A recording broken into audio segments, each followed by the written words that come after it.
你可以碌碌无为，但你不能成为卖国贼。袁爷爷的遗产被偷了，这事还是自己人干的。根据央视4月14报道，国内某农业科技公司原总经理朱某某为了捞取个人经济利益，以合作制种的名义，先后将境外间谍情报机关违规出售5种亲本稻种。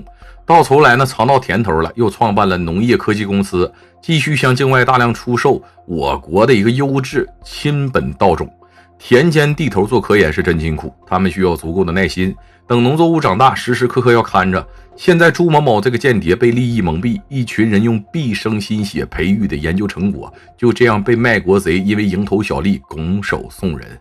外行人看得义愤填膺，内行知道后细思极恐。如果被别人针对性的培育出病毒，像感染香蕉树似的类似病毒，那么朱某造成的后果判无期都算轻的了。想当年猕猴桃就是这样被间谍卖掉后变成奇异果了，国籍都变了，还按个卖。2021年甚至还对簿公堂，后妈告了亲妈。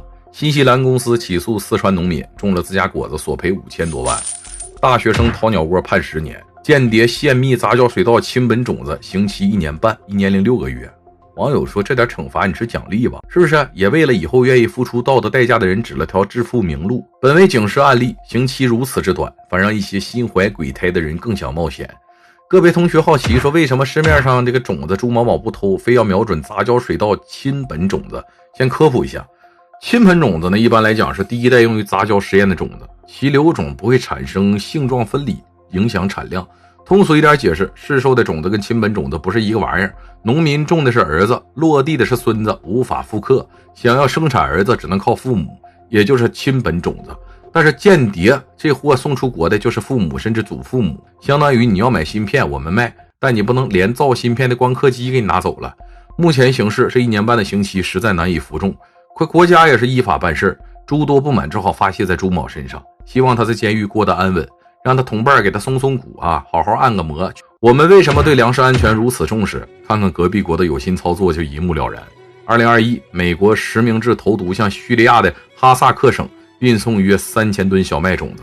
面对这份善举，叙利亚农业部门呢没有掉以轻心，果不其然，抽检中发现40%竟含有粒线虫病害。你欺负老实人吗？所谓慷慨解囊，实际上包藏祸心，背后的目的就是破坏被援助国家的粮食。如果没发现，他们又依靠说卖农药化肥狠挣一笔，并可能说有依赖性，而农田因此遭到持续破坏。重点是他们干这些事熟能生巧，卖给印度棉花种子挤占市场份额，卖给阿根廷大豆收取专利费。